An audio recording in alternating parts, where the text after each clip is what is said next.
Welcome to Silas Maths, the best place to learn mathematics. Kindly like, subscribe, and share, and don't forget to turn on the notification bell. See you in class. Hello friend, welcome back to class. Alright, so here we are with the basic problems involving surd. Like we said in our previous class, we're going to be talking about this. And in our previous class, we talked about prime factorization. That's finding square roots using prime factorization method, of which I told us we needed it to do what we want to do today. So if you've not gone through the previous class, please do yourself a favor by going through that class so that you have a better understanding of what we want to do today. Okay, my name is Mr. Silas, so let's jump into that. If you've not subscribed to the channel, please do well to subscribe and turn on the notification bell. If you have anyone you feel will find the channel more interesting, and share it to the person. Okay, let's jump into this. Express the following in the simplest form. Yeah, how do I express that in the simplest form? Let's assume that I don't know what to do, so I have my a square root of what, 8. So what does that mean? It means that this number is not in the simplest form, so I have to prime factorize. In my head, I know what the answer is, but I want to prime factorize. Since assuming that I don't know it, this is 8. Let's prime factorize 8. The least prime number that can divide this is 2. 2 here is going to give us 4, and 2 here is going to give us 2, and 2 here is going to give us what? 1. So let's pair. If I pair this first one, I only have 2. That is paired. So this one that is paired, which is 2, will come outside of this bracket, outside this square root. So this is going to give me 2. Then the remaining 2 that is not paired will remain inside the square root. So that will give me 2 root 2. So square root of this is 2 root 2. That's the answer.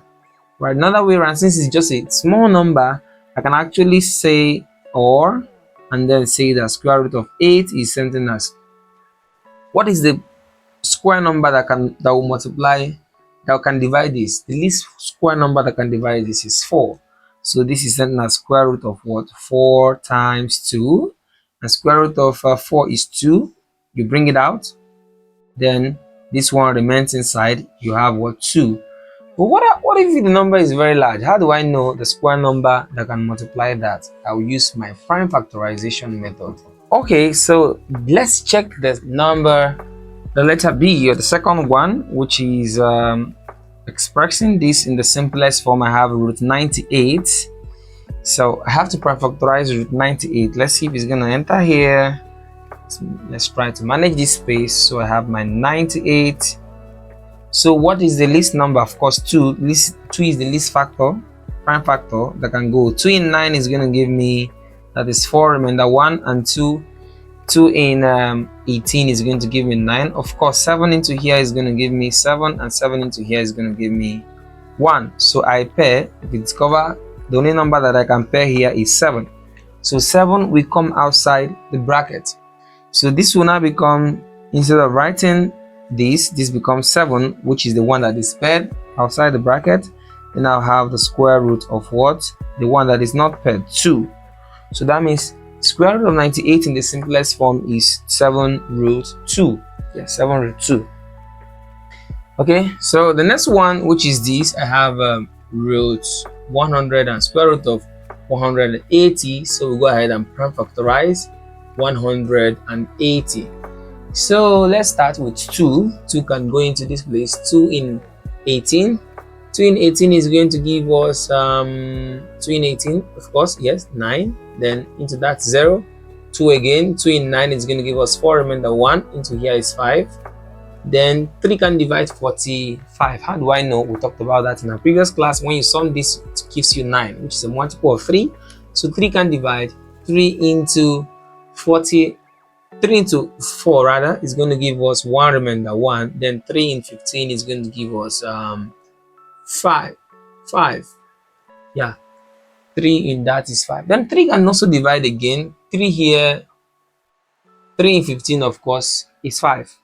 3 in 15 is going to give us 5. And then 5 is the last thing, 1. So let's do the pairing.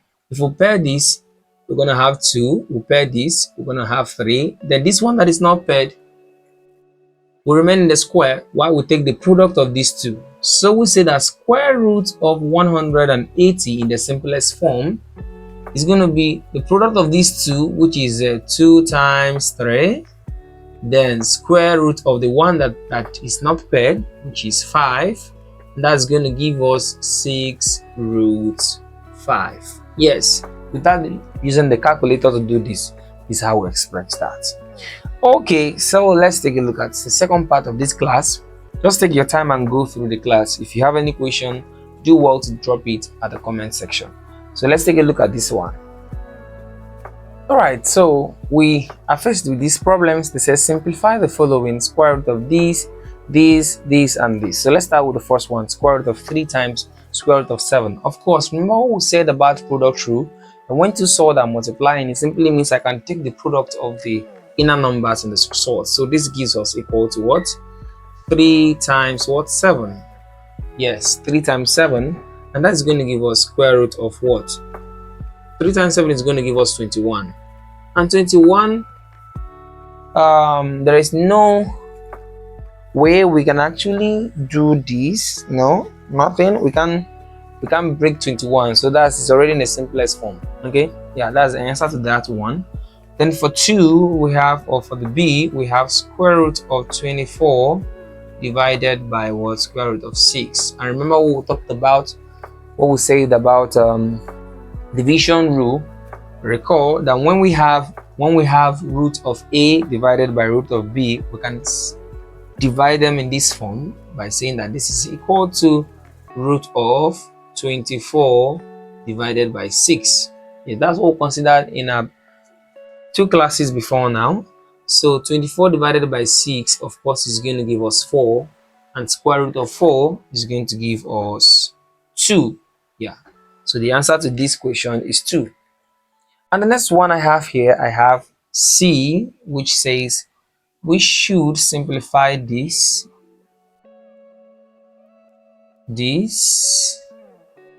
and this. Okay, so how do I solve this? This number will multiply this number. 2 times 3 will give me 6, right? Then this surd will multiply this surd, which will give me root of what? 3 times 5. Okay, and that's going to give me 6 root 15. And there is no perfect. If I prime factorize this, I will not have anything. So root 15 is already in the simplest form. You can check it. When you prime factorize 15, you won't get anything to factorize. So this is the final answer for that one. And then the last one, before we call it a pause for this class, is this. Alright, so we have root 6 times root 8, and we are told to express it in this form, in the form a root 3. So what does that mean? First of all, we are going to carry out what we know how to do by multiplying the two numbers in there. So we're going to have square root of 6 times 8, and tell me, square root of 6 times 8 is equal to what? 8 times 6 is going to give us 48. Yes, 48. So we go ahead and prime factorize this to get our actual answer. So 48, 2 into here is going to give us 24, and 2 can go again, 2 here will give us 12, 2 can go again, 2 here is going to give us 6, 2 can go again, 2 here is going to give us 3, and then 3 here will give us 1. So when we pair, we'll have 2 here, pair these 2, we have 2 here, and then we'll have 3 left. So that means square root of 48 is going to give us what? These 2 pair will come outside, which will give me 4. 2 times 2, 4. Then 3 remains in what? In the square root. Yes. So you can see we have expressed it in this form, right? 4 root 3, which is equivalent in the form a root 3. So that is say that the value of a in this problem is 4. All right. So you can have some of this problem to solve some of this problem yourself. Simplify the following. All right, so we have these problems. You can do well to go through, solve them, and then when you get your answer, drop it at the comment section. So we're going to call it a pause here. Bye for now. See you in our next class.